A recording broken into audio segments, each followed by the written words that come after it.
पर्यावरणीय अध्ययन में एक महत्वपूर्ण सीरीज लेकर आए हैं, जहां से आपके परीक्षा में हर बार प्रश्न आता है और आपके पाठ्यक्रम में है, आपके सिलेबस में। सबसे पहले हम क्या करते हैं, आज की क्लास की थियरी पढ़ लेते हैं। थियरी करने पढ़ने के बाद इससे जुड़े हुए जो महत्वपूर्ण प्रश्न है, जहां से आपकी परीक्षा में बार बार पूछे जाते हैं, उन प्रश्नों की थियरी भी हम लोग पढ़ते रहेंगे। मतलब एक तरह से अगर देखा जाए तो टॉपिक के साथ साथ हमारा जो एमसीक्यू प्रश्न बैंक सीरीज है वो भी कॉन्सेप्ट क्लियर हो जाएगा। तो सबसे पहले आज के जो टॉपिक है हम उसी पर चर्चा कर लेते हैं। उस टॉपिक का नाम है वायुमंडल। क्या नाम है? वायुमंडल। एक प्रश्न आता है, यही हमारा टॉपिक है, इसी को हम लोग को आज पढ़ना है। इसके बारे में जान लेते हैं। मतलब पृथ्वी के चारों ओर वायु की जो परत फैली हुई है, इसी को हम वायुमंडल कहते हैं। वायुमंडल कैसे रुका हुआ है पृथ्वी के चारों तरफ? गुरुत्वाकर्षण शक्ति की वजह से। अगर गुरुत्वाकर्षण शक्ति ना होता, ध्यान रहे, अगर गुरुत्वाकर्षण शक्ति ना होता तो जो पृथ्वी पर वायुमंडल है चारों तरफ लिपटा हुआ, वो ना होता। आगे देखते हैं कंपोजिशन, कंपोनेंट ऑफ एटमॉस्फेयर, माने वायुमंडल के संगठन में बहुत सारी गैसें हैं, जिसमें दो गैसों को मिला दिया जाए, नाइट्रोजन ऑक्सीजन को, तो 99% गैस हो जाती है। फिर 78.8% आपकी नाइट्रोजन है, 21 लगभग ऑक्सीजन है। फिर उसके बाद आर्गन आता है, carbon dioxide, neon, krypton, helium, hydrogen, xenon, ये सारी गैसें इसके अंतर्गत आती हैं। लेकिन आज जो हम लोग को पढ़ना है वो वायुमंडल की जो स्तरीय है। तो सबसे पहला मंडल देखिए यहाँ पे कट गया है, नोट्स के आधार पर हम लोग पढ़ेंगे। जी हाँ, जितने भी वीडियो को देख रहे हैं, पहला काम वीडियो को शेयर जरूर कर देंगे और नोट्स के लिए कॉपी कलम लेकर बैठेंगे। ये ऐतिहासिक क्लास होगी आपके लिए। देखिए यहाँ पे ध्यान से देखना है आप लोग को। सबसे पहले जो हम लोग पढ़ने जा रहे हैं वो वायुमंडल की स्तरीकरण, माने हम लोग पहला जो वायुमंडल पढ़ेंगे, पहला मंडल जो पढ़ेंगे वो आपका क्या है, यहाँ पे ध्यान से देखिएगा। ये हमारे 4 मंडल हैं। इनमें सबसे पहले हम लोग पढ़ेंगे क्षोभ मंडल। इस क्षोभ मंडल को परिवर्तन मंडल कहते हैं। क्या कहते हैं? परिवर्तन मंडल के नाम से इसे जानते हैं, जो आपके परीक्षा में बहुत बार पूछा जाता है। इसे ही ट्रोपोस्फीयर कहते हैं। इसे क्या कहते हैं? लिखना चाहे लिख लीजिएगा। इसे हम ट्रोपोस्फीयर के नाम से जानते हैं। अगर इसकी हाइट देखा जाए तो लगभग ये 18 किलोमीटर है। लेकिन अगर हम पूरे ग्लोब पर इसके बारे में देखें, जैसे हमारी पृथ्वी हो गई, तो ये कुछ इस तरह से है। मतलब भूमध्य रेखा की अगर हम बात करें 0 डिग्री पर, अगर हम 0 डिग्री की बात करें तो यहाँ पर इसकी जो लंबाई है वो ज़्यादा है और ध्रुवों पर इसकी लंबाई क्या है, ऊंचाई जो है कम है। तो ये ट्रोपोस्फीयर क्षोभ मंडल, इसे हम परिवर्तन मंडल कहते हैं। क्या कहते हैं? परिवर्तन मंडल कहते हैं। आइए क्यों कहते हैं, आइए जानते हैं। माने वायुमंडल की सबसे जो निचली परत है, वायुमंडल की सबसे निचली परत को हम किस नाम से जानते हैं? हम उसे क्षोभ मंडल के नाम से जानते हैं। और इसका नामकरण किसने किया था? टी जरेंज ने किया था। किसने किया था? टी जरेंज ने। ठीक है, किसने? टी जरेंज ने किया था। माने मौसम संबंधित जितनी भी घटनाएं घटती हैं, चाहे वो ओला पड़ना हो, बादल घिरना हो, बारिश हो, कोहरा हो, मेघ गर्जन माने बादल गरजना, तूफान आना, बिजली चमकना, माने मौसम संबंधित जितनी भी घटनाएं घटती हैं वे सभी क्षोभ मंडल में घटती हैं। ये पृथ्वी के सबसे पास का मंडल है। कहाँ है? पृथ्वी के सबसे पास का मंडल है। एकदम ऐसी सीरीज है कि इसके पढ़ने के बाद जब भी परीक्षा हॉल में जाएंगे आपको यहाँ से प्रश्न जरूर मिलेगा, क्योंकि अब की बार एक सीट हमारा। इसके बारे में जानते हैं। इस मंडल की सबसे बड़ी खासियत क्या है? इस मंडल की सबसे बड़ी खासियत यह है कि ज्यों ज्यों हम ऊंचाई पर बढ़ते हैं, ज्यों ज्यों हम ऊंचाई पर बढ़ते हैं, हाइट में जाते हैं, त्यों त्यों जो टेम्परेचर होता है वो क्या होता है? कम होता जाता है। याद रखिएगा, ज्यों ज्यों हम हाइट पर ऊपर जाते हैं टेम्परेचर कम होता जाता है। ठीक है, कम होता जाता है। ठीक, आइए इसके बारे में और अच्छे से जानते हैं। एक चीजें देखेंगे, कितने पे कितना। यहां पर जब हम 165 मीटर, ध्यान से लिख लीजिएगा, नोट्स बना रहे हो, अगर 165 मीटर अगर हम ऊपर जाते हैं, इसका परिणाम क्या होता है? 1 डिग्री सेल्सियस तापमान नीचे आता है। इसको लिख लीजिएगा अगर आप नोट्स बना रहे हो। लेकिन एक निवेदन है, सबसे पहला काम वीडियो को शेयर कर दीजिएगा। अगर अभी तक लाइक नहीं किया तो लाइक कर लीजिएगा। आज की क्लास आपके जीवन की एक यादगार और ऐतिहासिक क्लास होगी। जी हाँ, नोट्स के माध्यम से हम आपको पढ़ा रहे हैं, ताकि नोट्स पढ़ने में कुछ लोगों ने नोट्स लिया हुआ है तो उन्हें दिक्कत ना हो। देखिए यहाँ पर 165 मीटर ऊपर जाने पर 1 डिग्री सेल्सियस तापमान कम हो जाता है ऊंचाई पर बढ़ने के साथ साथ। मतलब अगर हम 1 किलोमीटर ऊपर जाते हैं, 1 किलोमीटर अगर हम ऊंचाई पर जाते हैं तो 6.5 डिग्री सेल्सियस तापमान कम हो जाता है। याद रखिएगा। और इसकी जो औसत ऊंचाई है उसे हम क्या कहते हैं? लगभग 13 किलोमीटर है। क्यों 13 किलोमीटर क्यों है? क्योंकि यहाँ पर ध्रुवों पर इसकी ऊंचाई 8 किलोमीटर है, भूमध्य रेखा पर इसकी 18 किलोमीटर है। इसकी जो औसत ऊंचाई अगर है तो 13 किलोमीटर है। कितनी है? 13 किलोमीटर। क्या क्या चीजें समझ में आई? ध्यान समझिएगा। क्षोभ मंडल भूमध्य रेखा पर ज्यादा ऊंचा है, 18 किलोमीटर है। वहीं अगर हम बात करें ध्रुवों पर, इसकी मोटाई 8 किलोमीटर है। आगे ध्यान दीजिएगा, एक प्रश्न आता है आपकी परीक्षा में कि जहां से क्षोभ मंडल और अगला समताप मंडल आपस में अलग अलग होते हैं, उसे हम क्षोभ सीमा कहते हैं। क्या कहते हैं? क्षोभ सीमा या ट्रोपोपास के नाम से जानते हैं। क्या आप लोग को समझ में आ गया? अगर आ गया हो तो जल्दी से बताइए कमेंट सेक्शन में कमेंट करके, और वीडियो की क्वालिटी बढ़ा लीजिएगा। यह वीडियो फेसबुक पेज, यूट्यूब और e learning with Durgesh app पर निःशुल्क लाइव चल रहा है। ठीक है, ध्यान से एकदम पढ़िएगा। स्क्रीनशॉट हो गई? ये हो गया क्षोभ मंडल। इसके बाद हम जब प्रश्न इसके हल करेंगे तो यहां से जान लेंगे कि एक भी प्रश्न आपका गलत नहीं होना। स्क्रीनशॉट क्लिक कर लीजिएगा। इसके बाद का जो मंडल है, स्क्रीनशॉट ले लीजिए, मैं इरेज करने जा रहा हूं। इसके बाद का जो मंडल है उसे हम किस नाम से जानते हैं? उसे हम समताप मंडल कहते हैं। कौन सा मंडल? समताप मंडल के नाम से जानते हैं। मतलब इसे स्ट्रेटोस्फीयर कहते हैं। इसे क्या कहते हैं? स्ट्रेटोस्फीयर। इसे स्ट्रेटोस्फीयर के नाम से जानते हैं। अगर इसकी मोटाई की बात करें तो जहां से ये खत्म होता है, ये 18 खत्म होता है, तो ये मान लेते हैं, यह देख रहे हैं 50 किलोमीटर है। ये 18 से 50 किलोमीटर तक है। ये एक बात समझ में आ गई। अब यहां से ध्यान देना, इसकी मोटाई क्लियर हो गई। ये क्षोभ मंडल के बाद का मंडल है, माने क्षोभ मंडल के बाद जो अगला मंडल है आपका, ये कौन सा? समताप मंडल। ये मध्य मंडल है, माने मध्य मंडल के नीचे और क्षोभ मंडल के ऊपर का जो मंडल है उसे हम किस नाम से जानते हैं? उसे हम समताप मंडल के नाम से जानते हैं। यहां पे मौसम संबंधी घटनाएं नहीं घटती, याद रहे। इस मंडल में मौसम संबंधित घटनाएं नहीं घटती। जिसको साफ न दिख रहा हो, 3 डॉट बिंदु पर क्लिक करके वीडियो की क्वालिटी बढ़ा ले। वीडियो पूरी तरह से आपको एचडी में मिलेगा। या शेयर कर दीजिए जल्दी से लोगों को, नहीं छूट जाएगा तो फिर बाद में कोई मजा नहीं आएगा आपको पढ़ने में।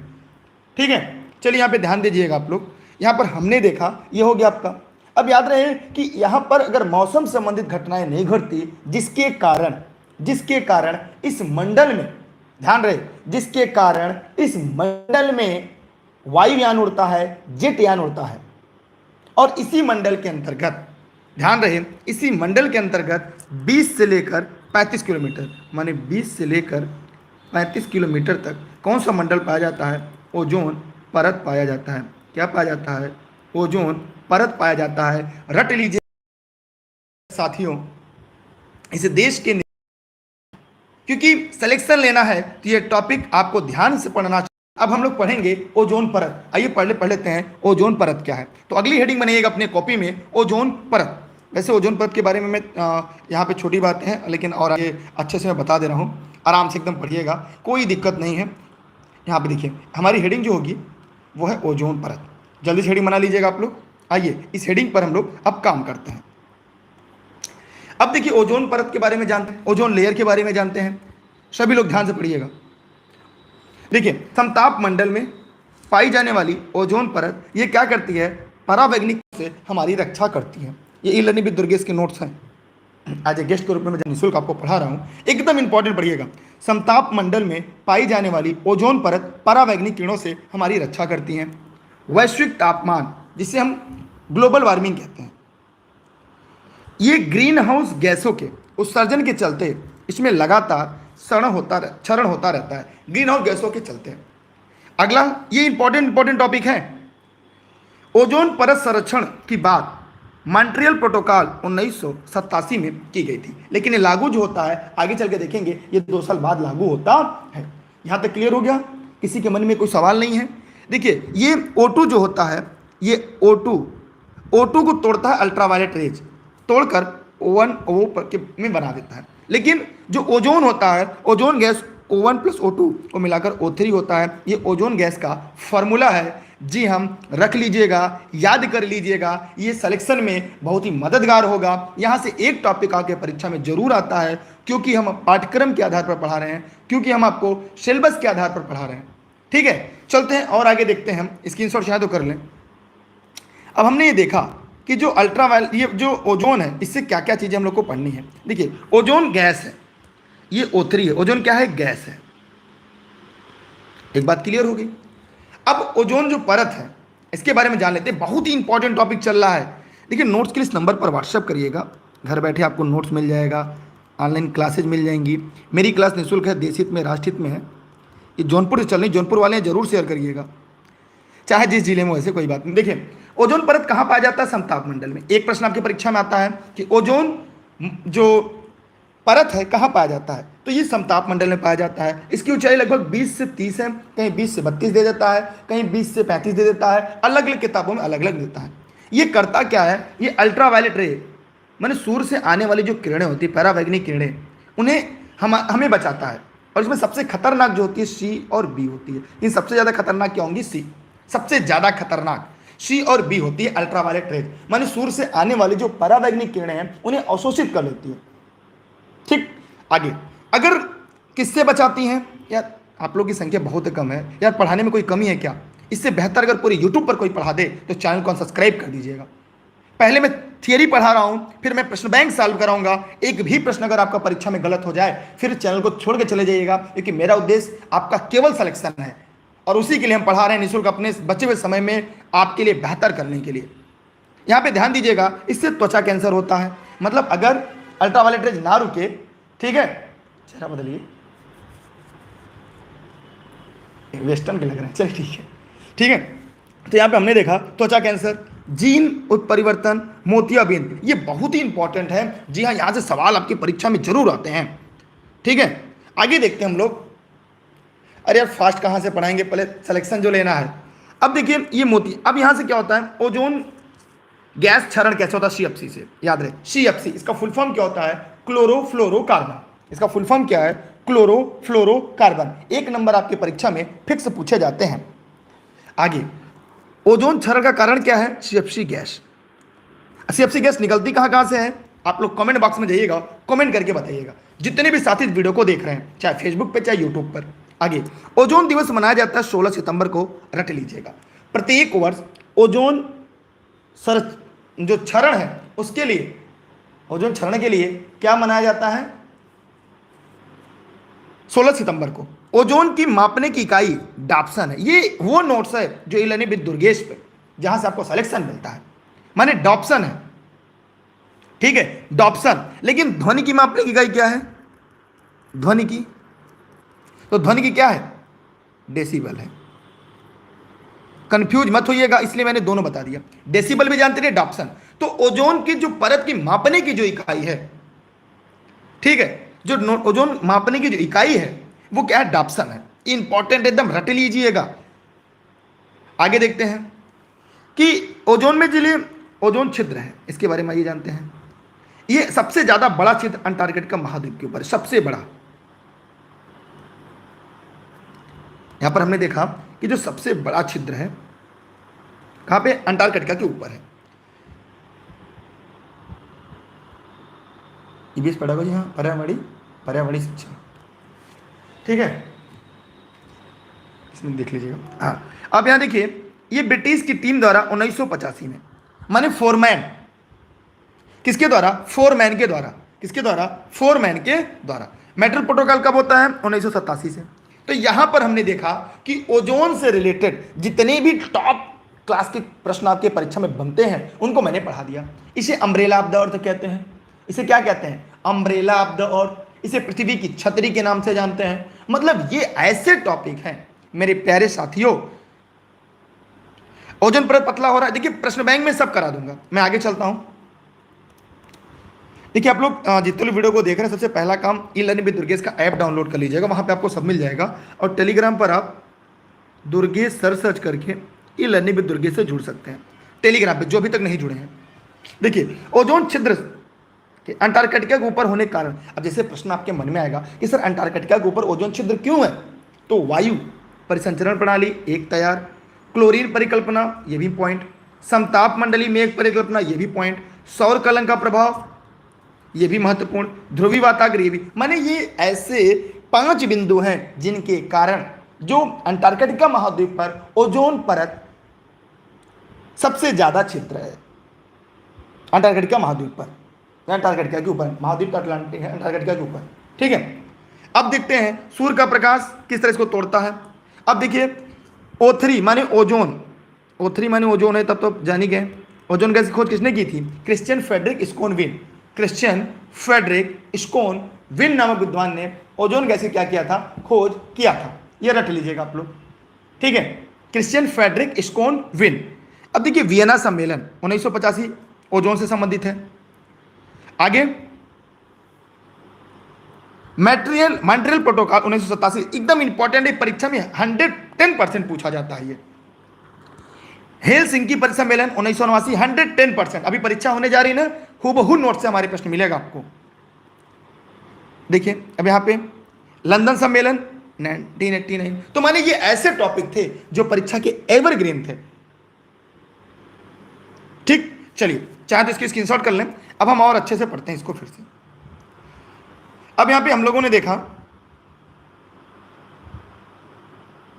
अभी रुक जाइए 2 मिनट।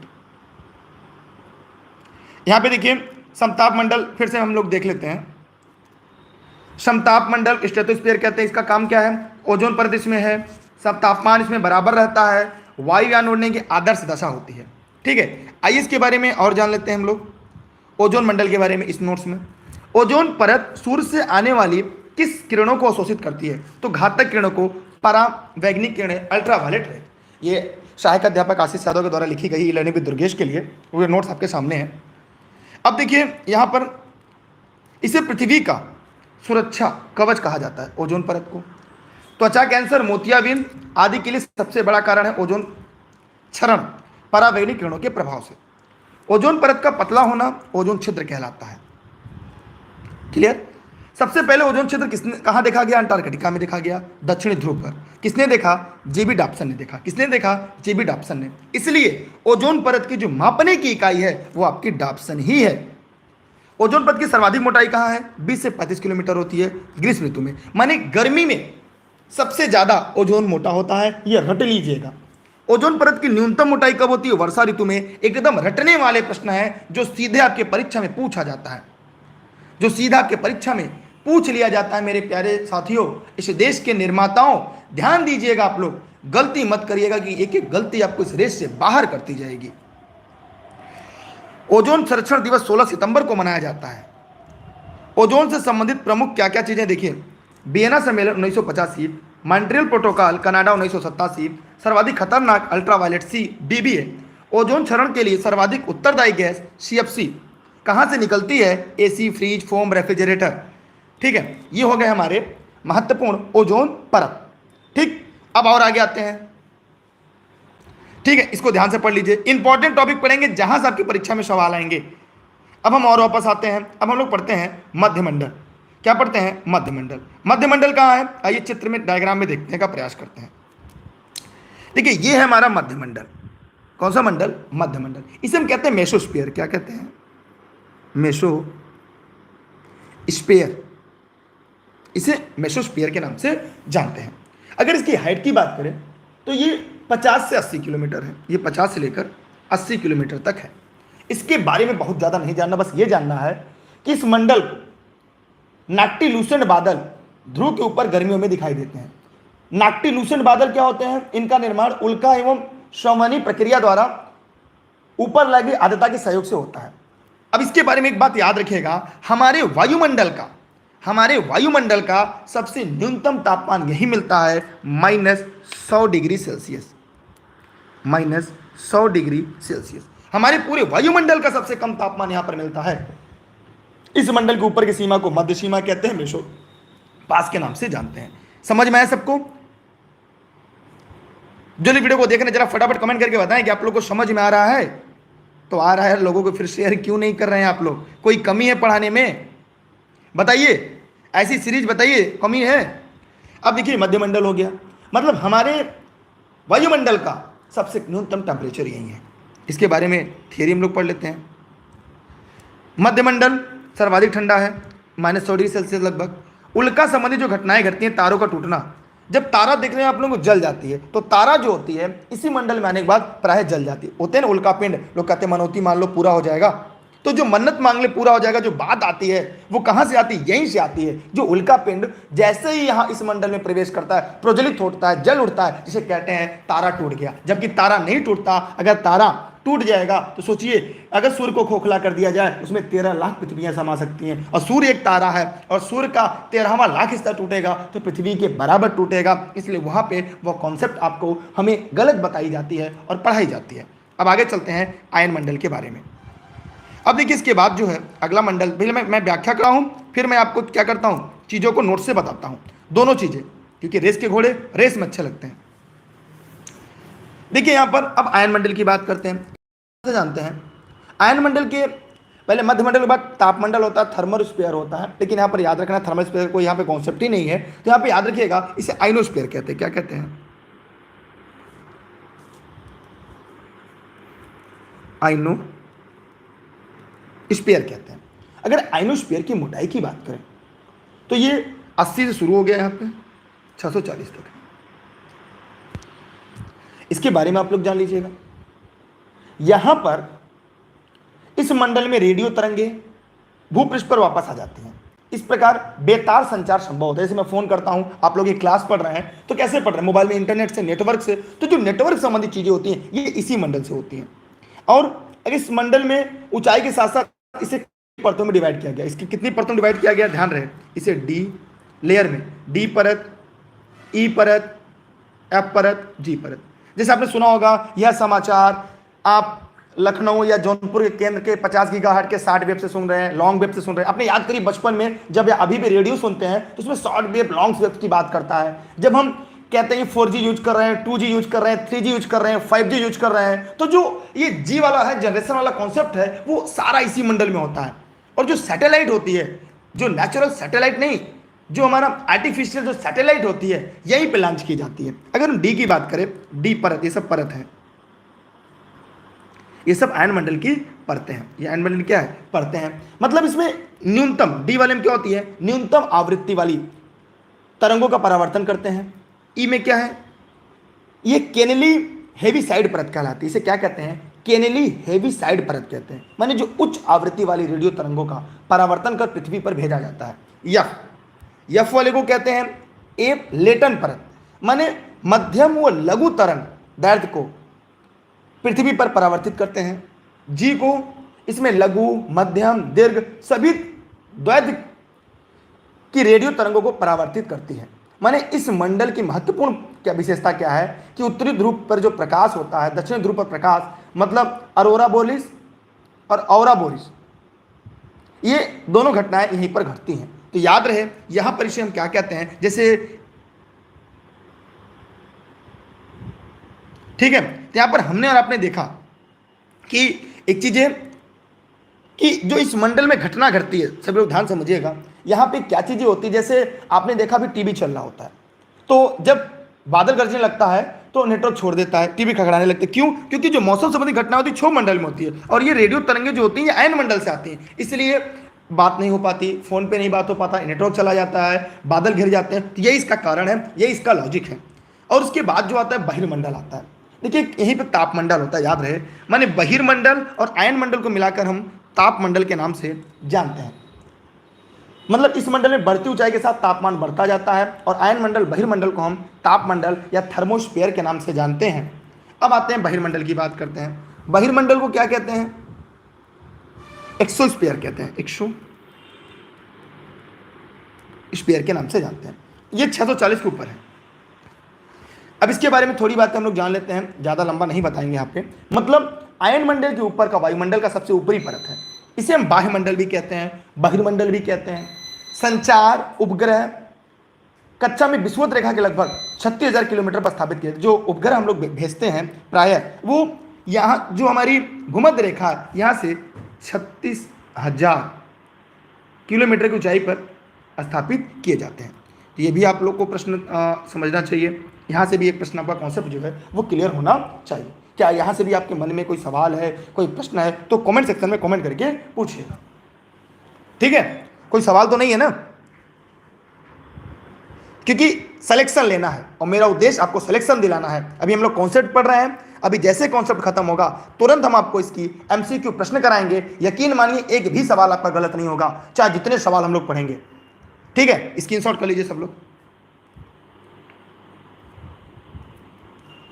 आइए इसके बारे में पढ़ लेते हैं थोड़ा थोड़ा। आयन मंडल के बारे में, दूर संचार, रेडियो तरंगे, सैटेलाइट आदि का संचालन होता है। वायुमंडल में हल्की गैसें, हाइड्रोजन और हीलियम आदि मौजूद होती हैं। आकाश का रंग अंतरिक्ष यात्रियों को कैसा दिखता है? काला दिखता है। और पृथ्वी का रंग ऊपर से कैसा दिखता है? नीला।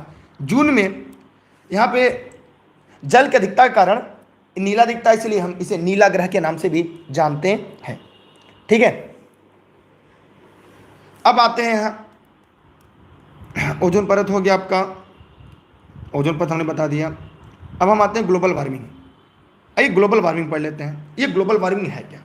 पृथ्वी के औसत तापमान में हो रही वृद्धि को हम ग्लोबल वार्मिंग कहते हैं। पृथ्वी का औसत तापमान 14 सेल्सियस से 15 डिग्री सेल्सियस होता है। ग्लोबल वार्मिंग के लिए उत्तरदायी कौन सी हैं? अवरक्त किरणें, जिन्हें हम इंफ्रारेड के नाम से जानते हैं। देख रहे हैं ये इंफ्रारेड है, ये सूर्य से आ रही किरणें हैं और ये वापस जाने फंस जा रही, इन्हें इंफ्रारेड कहते हैं। ग्लोबल वार्मिंग घटना में सर्वाधिक योगदान देने वाली गैस CO2 है, कार्बन डाइऑक्साइड 60% है।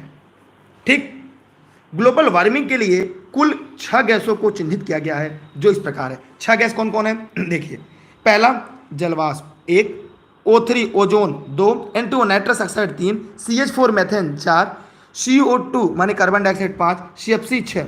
ये 6 ऐसी गैसें हैं जो ग्लोबल वार्मिंग के लिए चिन्हित की गई हैं। इसकी स्क्रीनशॉट रख लीजिएगा। यह नोट्स आपको ई लर्निंग विद दुर्गेश का ऐप पर उपलब्ध है, जहां पे आप प्ले स्टोर से डाउनलोड करके प्राप्त कर सकते हैं। ठीक है, क्योंकि आपके सिलेबस, आपके पाठ्यक्रम के आधार पर हम आपको पढ़ा रहे हैं।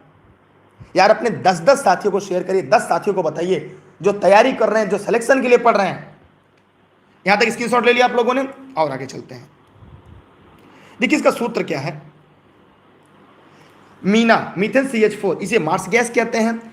और ये जब पशु जुगाली करते हैं तब निकलता है, धान की खेत से निकलता है, सड़े गले पदार्थों से निकलता है, गोबर गैस प्लांट से निकलता है। ठीक है, दलदली खेतों से निकलता है।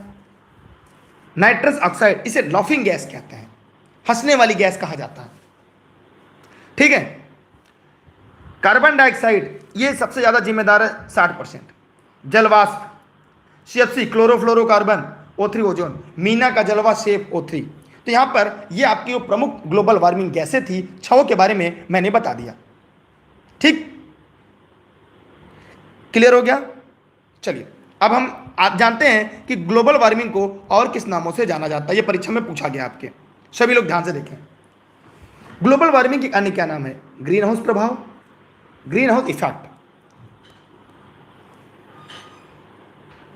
अभी वैश्विक तापमान, भूमंडलीय तापमान, इसके अन्य नाम है जो परीक्षा में पूछा जाता है और लोग गलती कर जाते हैं। क्लाइमेट चेंज, जलवायु परिवर्तन। तो यहां पे ये ग्लोबल वार्मिंग के अन्य नाम है, जहां परीक्षा में पूछे जाएंगे, तो गलती मत करिएगा, क्योंकि हमारा उद्देश्य आपका सिलेक्शन है। और आपसे निवेदन है कि अपने 10 साथियों को वीडियो शेयर करिए। फेसबुक पे हैं, चाहे यूट्यूब पर हैं, चाहे प्ले स्टोर के ऐप पर देख रहे हैं, चाहे अपने व्हाट्सएप के स्टेटस पे लगाइए, अपने फेसबुक स्टेटस पे लगाइए, ग्रुपों में शेयर करिए। ग्लोबल वार्मिंग के प्रभाव क्या क्या होते हैं? मोस्ट इंपॉर्टेंट, ग्लोबल वार्मिंग से जलवायु परिवर्तन होती है। क्या होती है? जलवायु परिवर्तन होती है। ध्रुवीय प्रदेशों के बर्फ पिघलना, समुद्र का जलस्तर वृद्धि होने लगता है। जब इस जलस्तर बढ़ेगा तब क्या होगा? बाढ़ आना, सूखा पड़ना और इससे बीमारियों का प्रकोप। द्वीपों का जलमग्न होगा, जब जलस्तर बढ़ेगा, ध्रुवों की बर्फ पिघलेगी तो जो द्वीप हैं डूब जाएंगे। अब यहां तक हो गया। अब आते हैं ग्रीन हाउस की संकल्पना फ्लोरियर ने 1824 में दी थी। ठीक है, आगे। कार्बन टैक्स लगाने वाला प्रथम देश न्यूजीलैंड था। विश्व में सर्वाधिक कार्बन उत्सर्जन वाला देश चीन 30% है। नेगेटिव कार्बन उत्सर्जित करने वाला देश भूटान है। चाहे तो इसकी स्क्रीनशॉट आप लोग रख लें, आपकी मर्जी।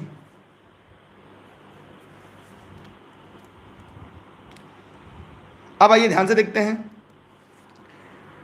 अर्थ पावर डे मनाया जाता है प्रत्येक वर्ष मार्च के अंतिम शनिवार को 8:30 से रात 9:30 बजे। इंपॉर्टेंट है, बत्ती बंद कर दी जाती है। अर्थ पावर डे। विश्व का सबसे गर्म स्थान अल अजीजिया, ये लीबिया में है, लगभग 58 डिग्री सेल्सियस। दुनिया का सबसे गर्म स्थान है, दुनिया का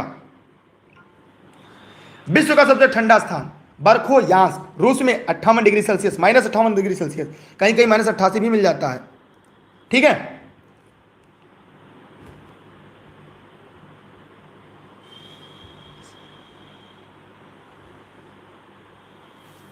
अब आगे देखते हैं एशिया का सबसे गर्म स्थान जकोबाबाद पाकिस्तान में है।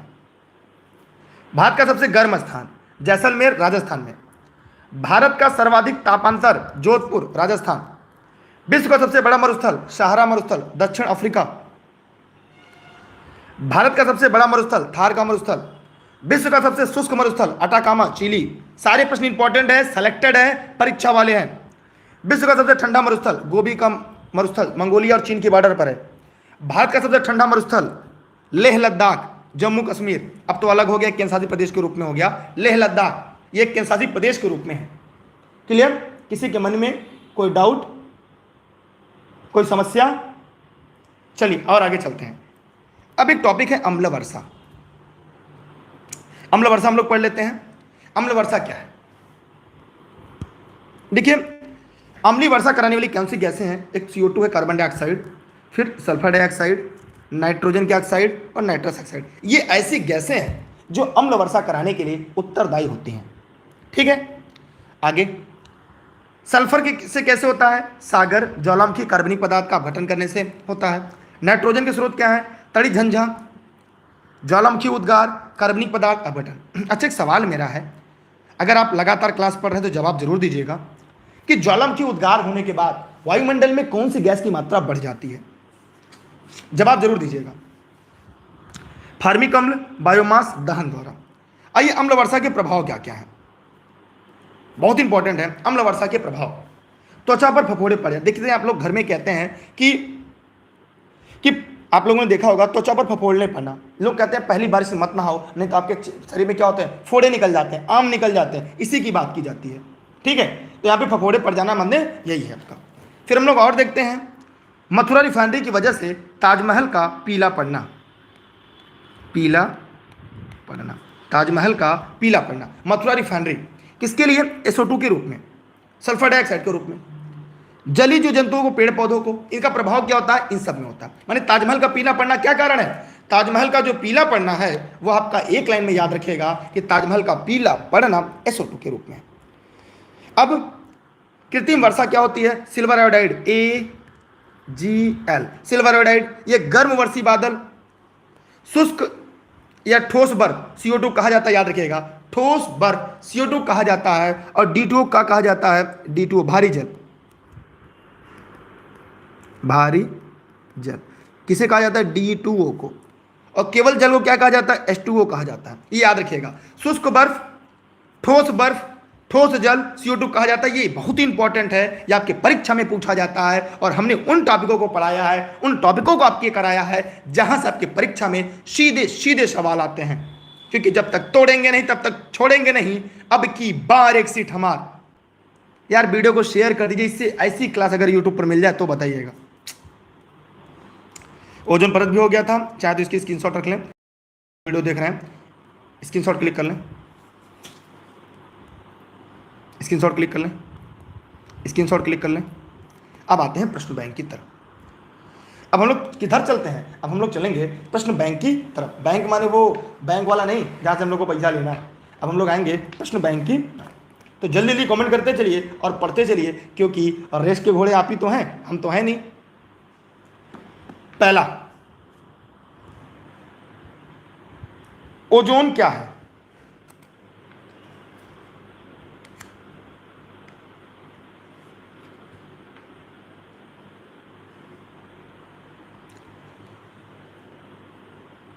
सौरभ सर बताइए, ओजोन है। ठीक ठीक ठीक ठीक, बताइए ओजोन क्या है? जल्दी जल्दी कमेंट कर बताइए, जितने लोग वीडियो को लाइव देख रहे हैं।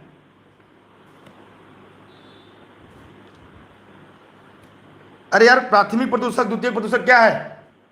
आइए इसके बारे में हम लोग जान लेते हैं कि जो ओजोन आपका है, ये सभी लोग फटाफट कमेंट करें। यार आप लोग तो कमेंट ही नहीं करते, जवाब ही नहीं देते, कैसे सिलेक्शन लेंगे बताइए। चलिए आइए हम यहाँ पे देखते हैं आपके साथ मिलकर। ओजोन द्वितीयक प्रदूषक है। सॉरी, ओजोन क्या है आपका द्वितीयक प्रदूषक। अब यहाँ पे प्रश्न बैंक की तरफ हम लोग बढ़ते हैं। पहले हम लोगों ने थियरी पढ़ लिया, अब हम प्रश्न बैंक की तरफ चल रहे हैं आपके साथ। सभी लोग ध्यान से पढ़िएगा। यहाँ पे जो ओजोन है ये इसका फॉर्मूला O3 है। ओजोन एक गैस है, किसकी खोज किसने किया था कमेंट करके बताइए। अगला सवाल, निम्नलिखित में कौन सी गैस ग्रीन हाउस गैस नहीं है? बताइए सभी लोग। ये मीथेन CH4, इसे मार्स गैस कहते हैं। ये कहाँ कहाँ से निकलता है मैंने बताया अभी। ये सड़े गले पदार्थों से, या जब मवेशी जुगाली करते हैं, जैसे भैंसिया बैठ के जब मंजन करती है खाना खाने के बाद 5 किलो, तो उसके मुंह से कौन सी गैस निकलती है? CH4 निकलती है। पुराने कुएं, सड़े गले धान के खेत से CH4 निकलती है, मेथेन। जलवाष्प ये भी है, ये भी है। ओजोन O3 है। लेकिन ये कार्बन मोनोऑक्साइड ये नहीं है। ये क्या है? दम घोटू गैस। ये क्या है? दम घोटू गैस। कैसे? जब मनुष्य सांस लेता है उसके साथ साथ जब CO साहब अंदर जाते हैं तो जो शरीर के अंदर ऑक्सीजन की जो हीमोग्लोबिन पहुंचाने का काम करता है बॉडी में, तो हीमोग्लोबिन नष्ट कर देता है, क्योंकि हीमोग्लोबिन की अपेक्षा 250 गुना ज्यादा क्रियाशील है CO गैस। और ये उसको क्या करता है? धीरे धीरे खत्म करने लगता है, और बॉडी के अंदर, शरीर के अंदर ऑक्सीजन की कमी होने लगती है और हमारा दम घुटने लगता है। उसकी वजह से मृत्यु हो जाती है। इसे हम दम घुटू गैस कहते हैं। ये मोटर वाहनों से प्राय निकलता है, इसलिए यहाँ पर ये गलत है, और ये जो गलत है वही सही है, क्योंकि कार्बन मोनोऑक्साइड यह ग्रीन हाउस गैस नहीं है। ठीक, किसी के मन में कोई प्रश्न हो, कोई सवाल हो तो जरूर पूछेगा। मैं बार बार कहूंगा वीडियो को शेयर करने के लिए, क्योंकि ऐसी क्लास है जो शायद ही यूट्यूब पर आपको मिले। अंटार्कटिका में ओजोन परत का सर्वाधिक विनाश किस माह में होता है? एकदम एवरग्रीन प्रश्न है, परीक्षा में आएगा तो गलती हो जाएगा। पहला प्रश्न तो यही है कि पूरा सबसे बड़ा जो छिद्र है वो कहाँ है? अंटार्कटिका में ही है। सभी को शेयर करिए, चाहे जिस जिले से वीडियो को देख रहे हैं। हम तो जौनपुर जनपद के हैं। निःशुल्क क्लास है, देश हित में, राष्ट्र हित में। इसके बारे में जान लेते हैं। इस प्रश्न का उत्तर क्या होगा? यहां पे सितंबर तथा अक्टूबर में, हमने बताया था कि सितंबर तथा अक्टूबर में। ठीक, ऐप पे जाएंगे आपको सारी क्लासेज एकदम क्रम बाई क्रम मिलेंगी। अगला है ओजोन गैस का सूत्र है, बताइए। जैसे यहां ओजोन गैस को याद करना है, फिर मैंने बताया D2O क्या है। D2O क्या है? कमेंट कर बताइए। D2O क्या है? यहां पर O3 होगा। ओजोन गैस की खोज किसने किया था? कमेंट करके बताइए।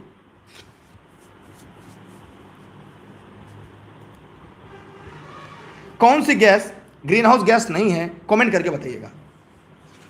कार्बन डाइऑक्साइड है, सही बात। क्लोरोफ्लोरोकार्बन CFC का फुल फॉर्म है, रट लीजिएगा, परीक्षा में सवाल जरूर आएगा। जलवाष्प है, इथेन नहीं है। इसलिए जो गलत है वही आपका सही है। देखिए सबके सही हो रहे हैं, माने जितने लोगों ने आज की क्लास हमारी पढ़ी है सारे लोगों के सवाल तेजी से सही हो रहे हैं। तो भी यार 10 लोग को शेयर करे होते कम से कम आप लोग, तो भी संख्या बेहतर हो जाती। निम्न में कौन सा पौधा घर प्रभाव पर ज्यादा असर डालता है?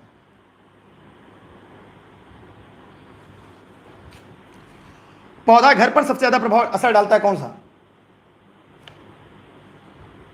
देखिए जो पौधा घर है इस पर सबसे ज्यादा असर कौन डालता है? Ozone, carbon monoxide, carbon dioxide, जलवाष्प। तो यहां पर आपका होगा जलवाष्प। पौधा घर प्रभाव, इसलिए आपने देखा होगा इसके बचने के लिए हरे कलर का पर्दा लगा रहता है। आपने देखा है जहाँ पे पौधा घर होता है हरा कलर का पौधा लगा होता है, ताकि जलवाष्प को बचाने के लिए। आप लोगों ने देखा होगा, कभी गए होंगे पेड़ खरीदने के लिए तो वहाँ पे आपने हरा कलर का पर्दा देखा होगा, इसीलिए। याद है? नहीं याद है? चलिए याद आ जाएगा धीरे धीरे जब सिलेक्शन की तरफ बढ़ेंगे तब। देखिए हर चीज़ें यहाँ क्लास में मिल जाएंगी जो प्रश्न परीक्षा में पूछे जाते हैं। सूर्य से आने वाले हानिकारक पराबैंगनी किरणों से क्या हो सकता है? अभी हमने बताया कि जो अल्ट्रावायलेट रेज है, कुछ लोग कह रहे हैं गलत बता रहे, पौधा घर प्रभाव जो होता है, तो भैया आपके अगर उसको और आपको उत्तर पता हो तो कोई बात नहीं, ठीक है। अगर आप ज़्यादा जानकार है तो कोई बात नहीं। देखिए यहाँ पर हमने देखा त्वचा कैंसर, हमने देखा जब अल्ट्रावायलेट रेज ना होता, को न रोक पाता अगर ओजोन, तो हमें क्या होता? त्वचा कैंसर, मोतियाबिंद, यही सब होता ना, ठीक। अगला, वैज्ञानिकों ने की निम्न टीमों में से किसके सर्वप्रथम अंटार्कटिका के ऊपर ओजोन क्षेत्र का पता लगाया? रूसी team, German team, American, British team के। किसने? फोरमैन ने सबसे पहले छिद्र का पता लगाया था। किसने? ब्रिटिश टीम ने। मैंने जो पढ़ाया है वहीं से प्रश्न है आपका। माने पढ़िए सीरीज और हल करिए पेपर। डेली क्लास की टाइम यही है, आप लोग टाइम से लाइव आ जाया करिए वरना आप पछताएंगे। मॉन्ट्रियल प्रोटोकॉल का संबंध किससे है? बताइए। यह 1987 में था और इसी की वजह से 16 सितंबर को ओजोन क्षय दिवस के रूप में मनाया जाता है। क्लोरोफ्लोरोकार्बन, CFC, इसको ही रोकने के लिए, क्योंकि यहीं से छिद्र बढ़ रहा था। ठीक है, किसी के मन में कोई प्रश्न, कोई सवाल हो तो बताइए। आगे बढ़ रहा है अगले प्रश्न की तरफ।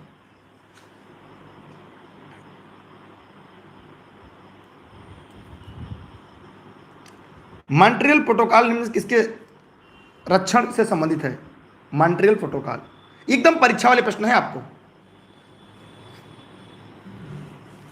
हरितगृह गैस, अम्लीय वर्षा, ओजोन परत, संकटग्रस्त प्रजाति। ध्यान दीजिएगा, ओजोन परत। माने सी वालों के जवाब पूरी तरह से सही है, राइट आंसर है। सबका कमेंट मिल रहा है, खाली पढ़िए।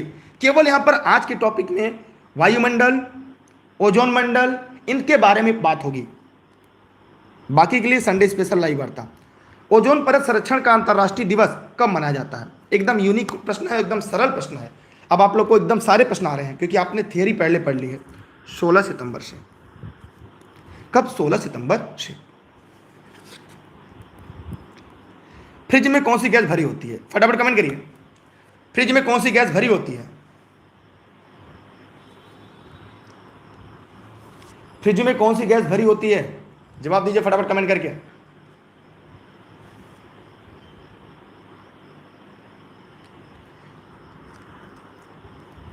मेफ्रोन के अलावा क्या भरी होती है? कमेंट करके बताइएगा। मेफ्रोन होती है। विकल्प के हिसाब से उत्तर बताना होगा। ओजोन छिद्र का निर्माण सर्वाधिक है भारत के ऊपर, अफ्रीका के ऊपर, अंटार्कटिका के ऊपर, यूरोप के ऊपर। बताइए जल्दी जल्दी फटाफट कमेंट करके। ये आज का टॉपिक काफी महत्वपूर्ण है आपके लिए। अंटार्कटिका के ऊपर किसने पता लगाया था? ब्रिटेन के। किसने? फोरमैन ने। इसका उत्तर सही है। कारण क्या है? मैंने बताया था। इसके कारण क्या है? अंटार्कटिका के ऊपर छिद्र के कारण। इसका कारण क्या पता है? कारण, इसका कारण क्या है? देखिए, कारण मैंने नोट्स में बता दिया था आप लोग को। यहां पे देखिए, यहां पे ध्यान से दिखिएगा। ये यहाँ पे ओजोन परत में अंटार्कटिका में जो छिद्र है, ये ओजोन छिद्र अंटार्कटिका में, इसके 5 कारण हैं। ये मैंने स्टार्टिंग में ही पढ़ा दिया था। इस यहाँ से प्रश्न आपकी परीक्षा में गलत होना ही नहीं चाहिए। अब फिर भी अगर आप गलत कर रहे हैं तो फिर मेरा पढ़ाना ही बेकार है।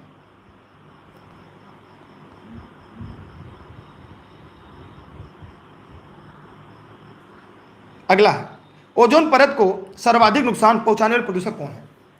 एकदम आसान, एकदम हलवा प्रश्न है। सभी लोग फटाफट कमेंट करके बताएं कि ओजोन परत को सर्वाधिक नुकसान पहुंचाने वाला प्रदूषक क्या है? क्लोरोफ्लोरोकार्बन।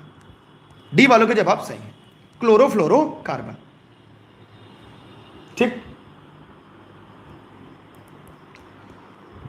वायुमंडल में उपस्थित ओजोन परत अवशोषित करती है क्या? वायुमंडल में उपस्थित ओजोन परत अवशोषित करती है कास्मिक किरण, इंफ्रारेड, अल्ट्रावायलेट, सभी विकिरणों को। कमेंट करिए, जवाब दीजिए मेरे प्यारे शिक्षक साथियों। इस वीडियो को शेयर करिए जितना ज्यादा हो सके। ये परीक्षा वाले सवाल हैं सब। जी हाँ, अल्ट्रावायलेट किरणों को। सबसे खतरनाक अल्ट्रावायलेट रेज कौन सी है? कमेंट करके जवाब दीजिएगा जितने लोग इस वीडियो को लाइव देख रहे हैं। ओजोन क्षेत्र के लिए सबसे उत्तरदायी कौन है? ओजोन क्षेत्र के लिए सबसे ज्यादा उत्तरदायी कौन है? बताइए जल्दी फटाफट कमेंट करके। सबसे ज्यादा उत्तरदायी कौन है? CFC। इसका फुल फॉर्म क्या होगा? क्लोरोफ्लोरोकार्बन। सही सुमेलित नहीं है, बताइए सभी लोग फटाफट कमेंट करिए। देखिए, ऑनलाइन क्लास से नोट्स हमने अगर कोई जानकारी चाहिए इस नंबर पर आप व्हाट्सएप करके जानकारी ले सकते हैं। यह क्लास जौनपुर जनपद के सिराजे हिंद से मेरे द्वारा निःशुल्क लाइव चल रहा है। अपने बचे हुए समय से फेसबुक और यूट्यूब पर लाइव देख रहे हैं। देखिए, इनमें कौन सुमेलित नहीं है, एकदम आसान सा प्रश्न है। कार्बन डाइऑक्साइड गैस स्रोत थर्मल पावर स्टेशन से निकलता, सही है। क्लोरोफ्लोरोकार्बन ऑटोमोबाइल से नहीं, यहाँ से रेफ्रिजरेटर से निकलता है, एसी से निकलता है, फ्रिज से निकलता है, फोम से निकलता है। नाइट्रस ऑक्साइड जलमग्न धान के खेत से, जी हाँ, जलमग्न धान खेत से नाइट्रस ऑक्साइड भी निकलता है और यहाँ से CH4 भी निकलता है। सल्फर डाइऑक्साइड ईंट के भट्टे से, इसलिए आपने देखा होगा कि जहाँ पर ईंट के भट्टे होते हैं उसके आसपास जो आम का पेड़ होता है उसमें जो बॉल लगने होता है वो देर से लगता है या कुछ साल के अंतराल पर लगता है, उसका यही कारण है। मतलब यहाँ पर जो गलत है वो आपका बी है और जो गलत है वही आपका सही है। क्यों? क्योंकि यहाँ पे पूछा है निम्नलिखित में से कौन सा सुमेलित नहीं है, निम्नलिखित में से कौन सा सही नहीं है। क्लियर हुआ सबका कॉन्सेप्ट? एकदम स्क्रीनशॉट रख लीजिएगा क्योंकि सिलेक्शन वाले टॉपिक हैं। अगला, वायुमंडल की सबसे निचली परत कौन सी है? वायुमंडल की सबसे निचली परत क्या है, उसका क्या नाम है? देखिए, वायुमंडल की जो सबसे निचली परत है क्या नाम है? मैंने बताया सबसे नीचे जो है वो पहले में देखा जाए नीचे से तो ये है क्षोभ मंडल, इसे परिवर्तन मंडल कहते हैं। इसको और किस नाम से जानते हैं बताइए फटाफट कमेंट करके। इसे हम ट्रोपोस्फीयर के नाम से जानते हैं। ये दूसरा है समताप मंडल, तीसरा मध्यमंडल, चौथा आयन मंडल, पांचवा बहिर्मंडल है और समताप मंडल में ही ओजोन मंडल पाया जाता है। ओजोन एक परत है, ये मैंने पढ़ाया है। और जितनी भी वर्षा कोहरा जितने भी मौसम संबंधी घटनाएं घटती हैं वे सभी केवल क्षोभ मंडल में घटती हैं, मैंने पढ़ाया है। आज की सीरीज में निम्नलिखित में से कौन सा सही सुमेलित नहीं है बताइए, देखते हैं कितने लोग इस प्रश्न का सही जवाब देते हैं। चाहे फेसबुक पे, चाहे यूट्यूब पर, चाहे ई-लर्निंग विद दुर्गेश के ऐप पे, जहां भी देख रहे हैं जवाब दीजिएगा। मेरा उद्देश्य आपका सिलेक्शन है, सिलेक्शन कभी नहीं रुकना चाहिए। देखिए, रेंटिंग क्या है? पनीर में, जयप्रद की प्लासिम्स में, गोल्डन चावल विटामिन ए में, लेकिन ओजोन परत ट्रोपोस्फीयर में नहीं है, ये स्ट्रेटोस्फीयर में है। कहाँ पर है सभी लोग लिख लीजिएगा, स्ट्रेटोस्फीयर में, समताप मंडल में है। और जो गलत है वही आपका सही है क्योंकि यहां से पूछा है निम्नलिखित में से कौन सा सही नहीं है। सोचिए, ये सारा प्रश्न आप सही कर रहे हैं, मुझे नहीं लगता किसी का एक आध प्रश्न गलत हुआ होगा। अगर गलत भी हो जाएगा तो भविष्य में आपसे गलती नहीं होगी क्योंकि आप सिलेक्शन के लिए पढ़ रहे हैं और आपका उद्देश्य केवल सिलेक्शन है। आगे, ओजोन परत मानव के लिए उपयोगी है क्योंकि यह वायुमंडल को ऑक्सीजन देता है, यह सूर्य से अल्ट्रावायलेट किरणों को पृथ्वी पर आने नहीं देता है, पृथ्वी पर तापमान संतुलित रखता है। कमेंट करके बताइए, देखते हैं इस प्रश्न का सबसे सही जवाब कौन देता है। एकदम हलवा प्रश्न है, एकदम हलवा प्रश्न है, सभी लोग बताइए। देखिए, एक बार पढ़ लेंगे तो परीक्षा में सवाल सीधे सीधे मिल जाएंगे। यहां पर होगा ये अल्ट्रावायलेट किरणें, अल्ट्रावायलेट रेज, ठीक है, यही है। और सबसे खतरनाक कौन है कमेंट करके जवाब दीजिएगा। बी वालों के जवाब सही है। आगे, ओजोन बायोस्फीयर किसको बचाती है? ओजोन बायोस्फीयर को बचाती है अल्ट्रावायलेट किरणों को।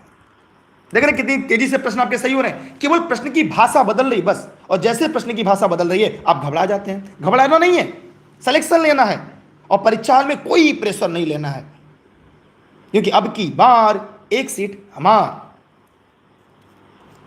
ओजोन परत कहां है? अभी मैंने बताया ये स्ट्रेटोस्फीयर में है, मतलब समताप में। ये क्षोभ मंडल है, ये मेसोस्फीयर मध्य मंडल है, ये आयन मंडल है। तो यहां से याद रखिएगा, ये सबसे पास का मंडल है, ये उसके बाद का मंडल है, ये उसके बाद है, उसके बाद बहिर्मंडल है, उसके बाद पांचवें पर अगर देखा जाए तो कौन सा मंडल है? बहिर्मंडल या बाह्य मंडल के नाम से भी जानते हैं। क्लियर हुआ कॉन्सेप्ट? सोचिए, प्रश्न से प्रश्न आपके तैयार होते जा रहे हैं, प्रश्न से प्रश्न आपके तैयार होते जा रहे हैं। ओजोन परत कहां पर है? सेम प्रश्न अंग्रेजी में, समताप मंडल में। देखिए, आजकल अंग्रेजी हिंदी दोनों लैंग्वेज में पूछता है। अगर आप परीक्षा लगातार दे रहे होंगे तो आपको यह बात पता होगा। अगला, निम्न में से किसमें ओजोन की सर्वाधिक सांद्रता मिलती है? Troposphere, mesosphere, stratosphere, exosphere. एकदम हलवा प्रश्न है, सभी लोग जवाब दीजिएगा, बताइए। स्ट्रेटोस्फीयर, समताप मंडल। क्लियर? यार वीडियो को शेयर कर दीजिए, पैसा नहीं लगेगा, ऐसी बेहतरीन क्लास आपको नहीं मिलेगी। ओजोन पृथ्वी से कितनी ऊंचाई पर है? ओजोन पृथ्वी से कितनी ऊंचाई पर है? 20 से 50 ना, 32 है। कहीं कहीं आपको 20 से 35 मिल जाता है। तो ये परीक्षा वाले प्रश्न है, ये याद रखिएगा। इसलिए इस प्रश्न का उत्तर क्या होगा? डी। ठीक है, 20 से 50 जो है वो समताप मंडल है। अगला, वायुमंडल में उपस्थित ओजोन द्वारा विकिरण अवशोषित किया जाता है। औरक, दृश्य, परावैंगनी, सूक्ष्म। परावैंगनी, अल्ट्रावायलेट रेज। कितनी तेजी से सही हो रहे हैं आपके उत्तर? केवल अपने 10 साथियों को शेयर करिए अगर आज की क्लास से अगर आप संतुष्ट हो जाए तब। पहले थियरी, फिर एमसीक्यू। सूर्य के प्रकाश से परावैंगनी विकिरण अभिक्रिया कैसे पैदा करती है?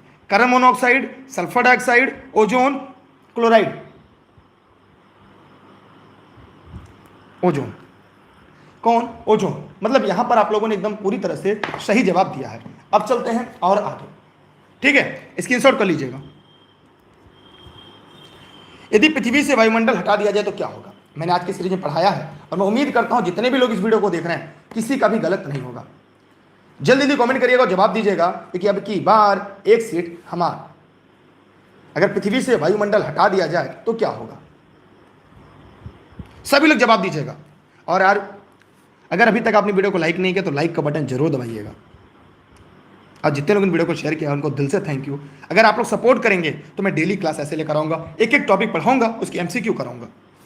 देखिए, यदि पृथ्वी से वायुमंडल हटा दिया जाए तो दिन बड़ा हो जाएगा, तो दिन बड़ा हो जाएगा? जी नहीं। रात बड़ी हो जाएगी? जी नहीं। दोनों अपरिवर्तित रहेगा। कैसे? देखिए, क्योंकि पृथ्वी से अगर वायुमंडल हटा दिया जाए तो दिन रात से कोई प्रभाव नहीं होगा। क्यों? क्योंकि जो दिन रात होता है वो उत्तरायण दक्षिणायन की वजह से होता है। पृथ्वी का जो 23.5 डिग्री जो झुकाव है इसकी वजह से होता है। ठीक है, जब सूर्य उत्तरी गोलार्ध में होता है तो उत्तरी गोलार्ध में दिन बड़ा होता है, रात छोटी होती है। दक्षिणी गोलार्ध में जब होता है तो उत्तरी गोलार्ध में दिन छोटी रात बड़ी, और दक्षिणी गोलार्ध में दिन बड़ा रात छोटी होती है। तो यहाँ पर इसलिए ध्यान दीजिएगा, यहाँ पर दोनों परिवर्तित रहेंगे। लेकिन अगर पृथ्वी से वायुमंडल हटा दिया जाए तो पता है क्या होगा? हम एक दूसरे से बात नहीं कर पाएंगे, मेरी आवाज़ आप तक नहीं पहुंच पाएगी। अगर कोई पटाखा चंद्रमा पर फोड़ा जाए तो उसकी आवाज़ हम तक नहीं पहुंचेगी, क्योंकि चंद्रमा पर वायुमंडल नहीं है, और जहाँ पे वायुमंडल नहीं है हम एक दूसरे की बातें नहीं सुन सकते। मैं पढ़ा रहा हूं और आप घर बैठ के पढ़ रहे हैं। इलानी दुर्गे से जौनपुर जनपद से रहकर आप पढ़ रहे प्रदेश के प्रत्येक जिलों से। इसका मतलब है वायुमंडल है, और वायुमंडल से ही आवाज़ एक दूसरे तक जाती है। ठीक है, और आप लोग किस जिले से जरा कमेंट करके बताइए, जितने लोग लाइव देख रहे हैं कम से कम ये तो पता चले कितने लोग हैं अलग अलग जिलों से। अगला सवाल, पृथ्वी के वायुमंडल में कौन सी गैस विपुल मात्रा में है? सोचिए, ऐसा प्रश्न आपको मिल रहा है जो केवल सिलेक्शन दिलाएगा। जिनको आता है वो भी गलती कर जाएंगे, जिनको आता है प्राय वो भी गलती कर जाएंगे। जी हाँ मेरे प्यारे शिक्षक साथियों, इस देश के निर्माताओं, ऐसी सीरीज हम आपके लिए लेकर आए हैं जो आपके पाठ्यक्रम आपके सिलेबस में है। जी हाँ, बहुत अच्छा लग रहा है। आप अलग अलग जिलों से अपने जिले में वीडियो को शेयर करिएगा, हम भी आपके जिले में पहुंच जाएं। ये जौनपुर जनपद का सिराज हिंद आप सभी के यहाँ द्वार तक आएगा। चलिए ध्यान से देखते हैं। यहाँ पे जो नाइट्रोजन है ये 78.08% है, जो सबसे ज़्यादा है। ऑक्सीजन 20.95% है, कहीं कहीं 21% लगभग। आर्गन ये 0. ये आर्गन जो है 0.93% है। कार्बन डाइऑक्साइड की अगर हम बात करें तो ये 0.03% है। तो ये हमारी गैसें होंगे। तो सबसे ज्यादा कौन सी है जरा कमेंट करके बताइएगा।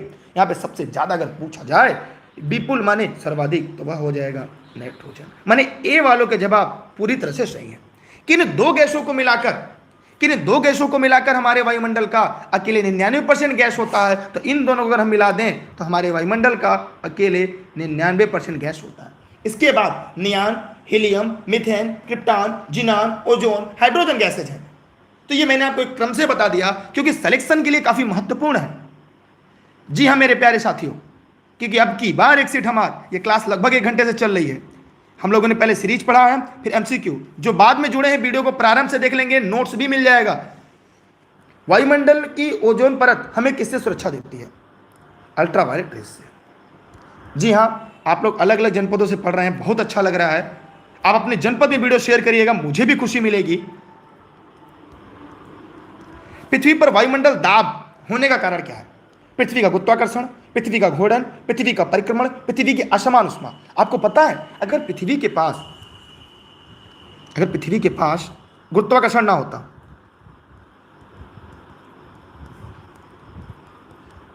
तो ये वायुमंडल जो है ना,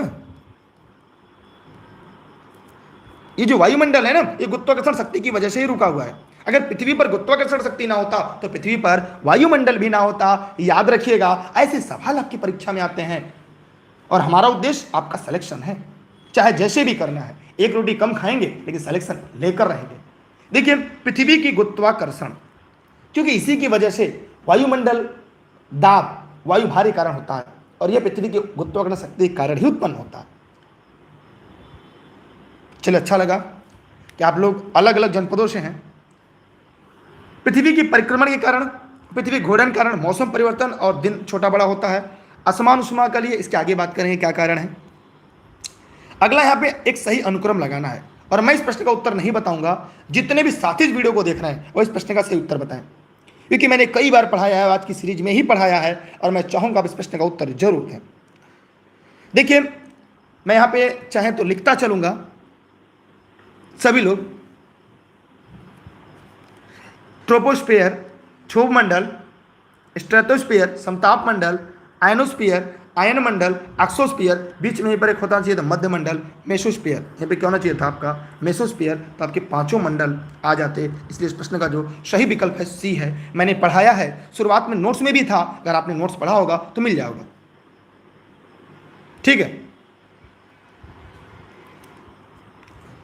अब यहाँ पे वही प्रश्न अंग्रेजी में दिया है। सबसे पहले क्षोभ मंडल, समताप मंडल, मध्य मंडल, फिर आयन मंडल। मान इस प्रश्न का भी उत्तर क्या होगा? सी। एकदम क्रम से मैंने पढ़ाया है। क्लियर? एकदम टॉपिक टू टॉपिक मैंने पढ़ाया, इससे परीक्षा में गलती होगा ही नहीं आपका। वायुमंडल की सबसे निचली परत क्या कहलाती है? क्षोभ मंडल। पहली मंडल, दूसरा समताप, तीसरा आयन, चौथा ये, और उसके बाद पांचवा बहिर्मंडल। पांचवा क्या है? बहिर्मंडल। एकदम क्रम से याद करिएगा, अब गलती तो नहीं होगी ना, क्रम मैंने सजा दिया, एकदम क्रम से सजा दिया मैंने, क्योंकि अब की बार एक सीट हमार। ये नोट्स मैंने बताया है पहले। देखिए, क्षोभ मंडल की मोटाई कब बढ़ जाती है, ये मैंने पढ़ाया है। क्षोभ मंडल की मोटाई कब बढ़ जाती है? अगर आप लोग लगातार क्लास पढ़ रहे होंगे तो यहाँ पे याद होगा कि क्षोभ मंडल की मोटाई कब बढ़ती है। देखिए, वायुमंडल में निचले भाग को क्षोभ मंडल या परिवर्तन मंडल कहते हैं, क्योंकि ऊंचाई बढ़ने के साथ साथ तापमान लगातार कम होता रहता है, और ऋतु परिवर्तन, मौसम संबंधित सभी घटनाएं क्षोभ मंडल ट्रोपोस्फीयर में होती हैं। गर्मी में क्षोभ मंडल में ऊंचाई पर बढ़ने के साथ साथ इसकी मोटाई बढ़ने लगती है। रट लीजिएगा, एकदम सही है, शुरुआत में ही मैंने पढ़ाया था। और पतली कब होती है? कमेंट करके बताइए, मोटाई कब कम हो जाती है। ठीक, सभी जैविक वातावरणीय प्रक्रियाएं विभिन्न जलवायु तथा मौसमी दशाओं से किस परत पर उत्पन्न होती हैं? Troposphere, ionosphere, exosphere, stratosphere. एकदम है ट्रोपोस्फीयर भैया। मौसम संबंधी घटनाएं कहां होती हैं? सभी घटनाएं क्षोभ मंडल में होती हैं। इसे हम अन्य नाम से जानते हैं। देखिए, इसके क्या क्या नाम है, इसके नाम क्या क्या है। एक तो आप लोग क्षोभ मंडल जानते हैं, इसे परिवर्तन मंडल कहते हैं, क्योंकि अचानक देखते हैं धूप रहती है, तेजी से बारिश होने लगती है, इसलिए इसे परिवर्तन मंडल कहते हैं। इसे हम संवहन मंडल भी कहते हैं।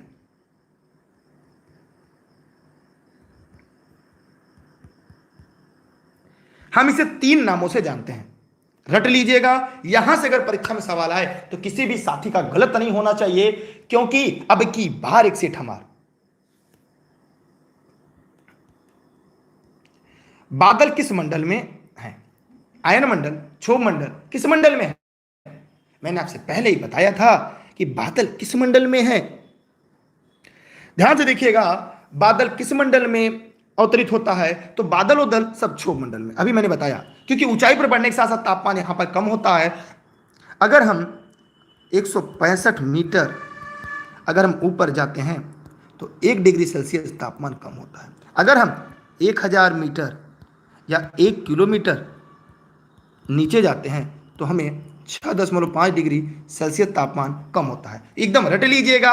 इस नाते से परिवर्तन मंडल कहते हैं, समहन मंडल कहते हैं। अचानक धूप है और बारिश होने लगती है। लोग कहते हैं गंगा में कि सियार और सियरनी का बिया होता था, धूप में ही बारिश होने लगती है। तो अचानक मौसम बदल जाता है, छांव आ जाती है, बादल घिर जाते हैं, ठीक, कोहरा आ जाता है कभी कभी, ठीक। ये सभी घटना क्षोभ मंडल में घटती है। अगला है वायुमंडल की बाह्यतम परत को क्या कहते हैं? जो सबसे बाहरी परत है उसे हम क्या कहते हैं? एक्सोस्फीयर कहते हैं। ये 640 किलोमीटर के बाद ऊपर चले जाते रहिए। इस मंडल के बारे में बहुत सारी जानकारी नहीं मिली है। इसके बाद ऑक्सीजन के भी विरल अवस्था में धीरे धीरे मिलने लगती है। आगे है वातावरण परत जो रेडियो तरंगों को वापस पृथ्वी पर परिवर्तित करती है, कौन सा मंडल है? बताइए, मैंने सीरीज में पढ़ाया है। सभी लोग फटाफट कमेंट करें। जितने इस वीडियो को लाइव देख रहे हैं, जो बाद में जुड़े वीडियो को शुरुआत से जरूर देखेंगे, यकीन मानिए इस क्लास के फैन हो जाएंगे और डेली क्लास के टाइम का इंतजार करेंगे कब आपका घड़ी की इशारा करे आज के टाइम का और आप फिर से इस सीरीज को पढ़ें। पहले थियरी, फिर प्रश्नों की बैंक माने प्रश्न बैंक। रेडियो तरंगों के लिए आयन मंडल मैंने बताया नहीं, से 4 भागों में डिवाइड किया गया है। कौन कौन? डी, ई, एफ, जी, 4 भागों में डिवाइड किया गया। हवाई जहाज कहां उड़ते हैं? हवाई जहाज कहां उड़ते हैं? हवाई जहाज कहां उड़ते हैं? ये रटा रटाया प्रश्न है, एनसीईआरटी का प्रश्न है। समताप मंडल। बी वालों के जवाब राइट है। निम्न में से किसे प्रकृति का सुरक्षा वाल्व कहते हैं? किसे हम प्रकृति का सुरक्षा वाल्व कहते हैं?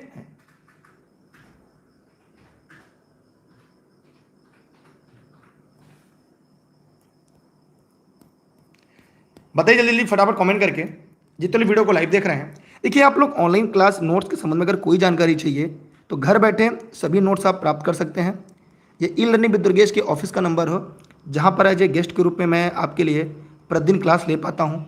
ये सभी क्लास जौनपुर जनपद के सिराजे हिंद से मेरे द्वारा या अन्य लोगों द्वारा संचालित की जाती हैं। मैं अपने बचे हुए समय से जो मेरे पास समय बच जाता है उसके बीच में आपके लिए लाइव आता हूँ कि देश हित, राष्ट्र हित, छात्र हित में। जितने लोग नए हैं अभी तक टेलीग्राम नहीं ज्वाइन किए, टेलीग्राम ज्वाइन कर लेंगे। क्लास की पीडीएफ के साथ साथ सभी क्लास की लिंक आपको यहाँ से मिल जाएगी। एक बात। दूसरी बात, अगर अभी तक आपने प्ले स्टोर से ई लर्निंग विद दुर्गेश का ऐप नहीं डाउनलोड किया तो जरूर डाउनलोड कर लीजिएगा। यहाँ पर आप लोगों ने एकदम सही बताया ज्वालामुखी को। इसे जो ओजोन परत होती है, ध्यान दीजिएगा, ओजोन परत, ओजोन जो परत है, अच्छा सॉरी, देखिए अगर हम यहां पे इस प्रश्न का उत्तर देखिए, ये ओजोन गैस जो है यहां पे ओजोन परत है, ओजोन परत, ये भी सही है और ये भी सही है। दोनों को प्रकृति का सुरक्षा वाल्व कहते हैं। इसे पृथ्वी की छतरी भी कहते हैं।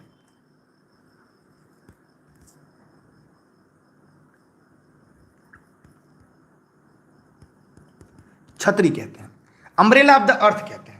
क्या कहते हैं? अम्ब्रेला ऑफ द अर्थ कहते हैं। और जिस समय, ध्यान रहे, दोनों ओजोन परत को पृथ्वी की छतरी कहा जाता है और प्रकृति का सुरक्षा वाल्व कहा जाता है। ये भी सही है, ये भी सही है। लेकिन यहाँ पर अगर देखा जाए तो ज्यादा ओजोन गैस दिया है, यहाँ पे ओजोन परत होना चाहिए था, इसलिए हम इस प्रश्न को बी को विकल्प लेते हैं। ठीक है। दूसरी बात, एक चीज और ध्यान दीजिएगा आप लोग जो लोग वीडियो को देख रहे हैं, ज्वालामुखी उद्गार होने के बाद वायुमंडल में कौन सी गैस की मात्रा बढ़ जाती है? इसका जवाब कमेंट बॉक्स में कमेंट करके देना है, कमेंट बॉक्स में कमेंट करके देना है। और ये video Facebook page e learning with Durgesh, YouTube channel e learning with, मैं एक बार नोट्स को रिवीजन करने जा रहा हूँ, भागिएगा मत, रुके रहिएगा। सभी क्लास आपको ई लर्निंग विद दुर्गेश पर मिल रही है, आप लोग ज्वाइन कर लीजिएगा, जुड़े रहिएगा, निःशुल्क क्लास का लाभ लीजिएगा। अगर फेसबुक यूज करते हैं ई लर्निंग विद दुर्गेश को फॉलो करिएगा, Instagram e learning with Durgesh, लेकिन मेरी भी आईडी इंस्टाग्राम पे है दुर्गेश जायसवाल सर के नाम से, और फेसबुक पे दुर्गेश अशोक जायसवाल के नाम से है, वहाँ भी स्क्रीनशॉट रख सकते हैं। डेली क्लास किसी टाइम चलती है। और एक तरह से पहले सीरीज मैं यहाँ पे सारे क्वेश्चन को बाद मैंने आपको यहाँ पे दिखाया जो नोट्स है ई लर्निंग विद दुर्गेश की, वो एक बार आप लोग तैयार कर लीजिएगा और शायद आपके काम आ जाए। पहले हम लोगों ने क्या पढ़ा, सीरीज पढ़ी, फिर उसके बाद हम लोगों ने क्या किया, आइए देखिए हम लोगों ने क्या किया, सबसे पहले नोट्स पढ़ लिए, यहाँ पे सभी मंडल के बारे में पढ़ लिया, जो स्क्रीनशॉट कर लीजिएगा सभी लोग। यहाँ पे देखें ना सारे इंपॉर्टेंट टॉपिक हैं जो परीक्षा में पूछे जाते हैं, एकदम इंपॉर्टेंट, मतलब इसको पढ़ा परीक्षा में आपका जलवा ही जलवा रहेगा। यहाँ पे देख रहे हैं ये पूरा डायग्राम, ये आशीष सर की देन है, सहायक अध्यापक हैं वो। देख रहे हैं यहाँ पे पृथ्वी की सुरक्षा कवच, देखिए मैंने अभी प्रश्न पढ़ाया, पृथ्वी की सुरक्षा कवच ओजोन परत को कहा जाता है, तो ओजोन परत भी वहां पे सही था, ठीक है। और दूसरी चीज यहाँ पे देख लीजिए क्या क्या चीज आपके लिए है, जीबी डॉप्सन, डॉप्सन कारण है आप, और देखिए ओजोन परत सर्वाधिक मोटाई कब होती है, ग्रीष्म ऋतु में, और सबसे न्यूनतम मोटाई वर्षा ऋतु में। देखिए ऊपर एक प्रश्न था और यहाँ पे उसकी व्याख्या भी थी। अब इसकी स्क्रीनशॉट देखिए, मैट्रिल प्रोटोकॉल, जो मैट्रिल प्रोटोकॉल था इससे यहाँ पे प्रश्न था, 16 सितंबर से प्रश्न था, ठीक है। वियना 1985 है। देखिए यहाँ पे सॉरी सीएफसी देखिए प्रश्न था, क्लोरोफ्लोरोकार्बन कहाँ से निकलता है ये भी प्रश्न था, ग्लोबल वार्मिंग से प्रश्न था, इंफ्रारेड क्या है देखिए यहाँ से भी प्रश्न था, ठीक है। इसमें 6 गैसों के बारे में था, 6 गैसों के बारे में हम लोगों ने यहाँ पे पढ़ लिया। ग्लोबल वार्मिंग के नाम है, इसका प्रभाव क्या होता है, कुछ महत्वपूर्ण की पॉइंट जो परीक्षा में पूछे जाते हैं। फिर हम लोगों ने पढ़ा ओजोन परत, ओजोन परत से जुड़े हर सवाल को पढ़ लिया यहाँ पे। उसके बाद हम लोगों ने ओजोन से जुड़े एक डायग्राम क्रिएट कर लिया, और फिर हम लोगों ने उसके ऊपर यहाँ से अन्य महत्वपूर्ण तथ्यों को पढ़ लिया जो परीक्षा में ज्यादा और बार बार पूछे जाते हैं, ठीक। दूसरी बात यहाँ पे अम्ल वर्षा के बारे में हम लोगों ने पढ़ लिया। ये अम्ल वर्षा, देखिए अम्ल वर्षा सबसे ज्यादा कहाँ होती है, नॉर्वे में होती है, नॉर्वे में सबसे ज्यादा होती है। अम्ल वर्षा केंद्र कहां पर है, ओस्लो में है। अम्ल वर्षा केंद्र कहां पर है, ओस्लो में है अम्ल वर्षा केंद्र।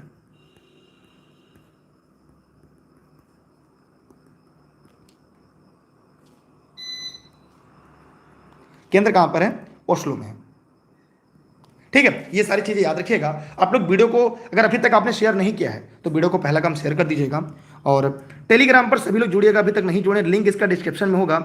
और अगर आपको पीडीएफ नोट चाहिए तो e learning with Durgesh app install करें, वहां पे जाइए, आपको सब कुछ मिलता रहेगा, क्लास भी सब मिलती रहेंगी, और स्पेशल क्लास भी आपके डेली मिलती है। तो आप अपने 10 साथी को शेयर करिएगा। फिर मिलते हैं इसी टाइम इसी क्लास के साथ, इसके बाद कुछ देर के बाद आपकी अगली क्लास है, ध्यान रखिएगा। फिर मिलते हैं अगली क्लास में, तब तक के लिए बहुत बहुत धन्यवाद आपका, bye bye, best of luck, जय हिंद, जय भारत, थैंक यू। जितने लोगों ने वीडियो को लाइक और शेयर किया है उनका दिल से थैंक यू, और भगवान करे आप अपने माँ बाप का नाम रोशन जरूर करेंगे और इसी तरह अपना बेहतर देते रहिएगा। बहुत बहुत धन्यवाद आप सभी का, थैंक यू, थैंक यू। क्योंकि अब की बार एक सीट हमार, शेयर कर दीजिएगा जरूर से, व्हाट्सएप की स्टेटस से लेकर फेसबुक पर, जहां भी अगर आपकी अंतरात्मा कहे कि वास्तव में ये क्लास ऐसी है जहां से परीक्षा में सारे प्रश्न आपने सही किए,